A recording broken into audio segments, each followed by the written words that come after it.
In the Weianmen area of Shaoxing, there lived a filial son named Zhang Er. One day, his mother fell ill, and in a panic, Zhang Er borrowed 20 cents to buy medicine for her. However, fate played a cruel trick. On his way, he accidentally stepped on and killed a chicken near Runji rice shop by the river port. The owner of the shop, a notorious local bully, seized the moment and demanded compensation from Zhang Er. He insisted that Zhang Er pay for the chicken at the price of a large, full-grown bird.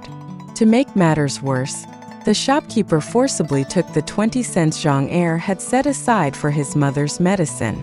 But the villain wasn't satisfied and demanded an additional 250 cents, arguing that had the chicken lived, it would have grown to 5 pounds, and at 50 cents per pound, the bird's value would have been substantial.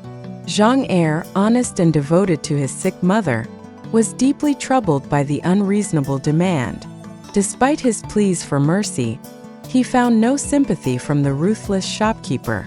The onlookers, though sympathetic, were powerless to intervene. Just as the situation seemed hopeless, Wenchang, a scribe of medium height with an air of distinction, appeared and slowly made his way through the crowd. Wenchang first gave Zhang Er a discreet wink and then raised his voice, speaking with confidence. "Boss Runji is correct. Brother Zhang should compensate for the loss. Since the money is insufficient, I will lend him 230 cents to settle the matter." With that, Wenchang reached into his robe, retrieved some money, and generously offered it to the shopkeeper. The crowd stood in stunned silence.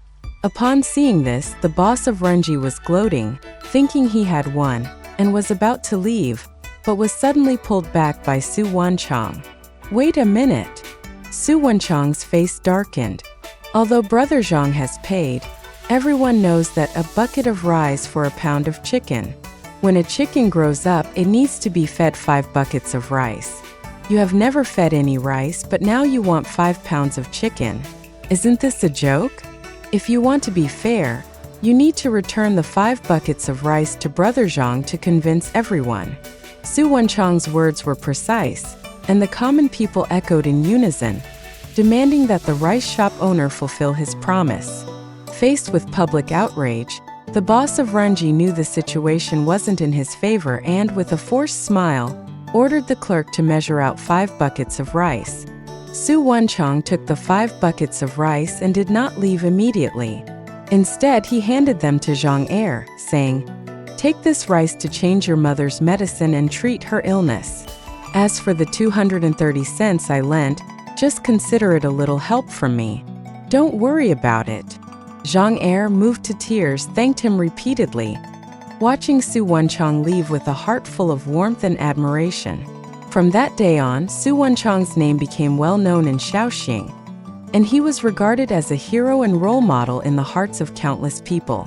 In this story, Wenchang cleverly used the common sense of a bucket of rice for a pound of chicken to expose the greed and unreasonableness of the rice store owner, while winning the support of the people and ensuring that justice prevailed.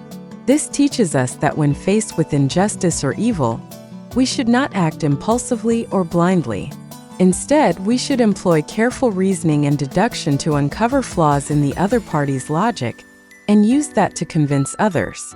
Only by maintaining clarity and fairness can we uphold justice and become true wise individuals.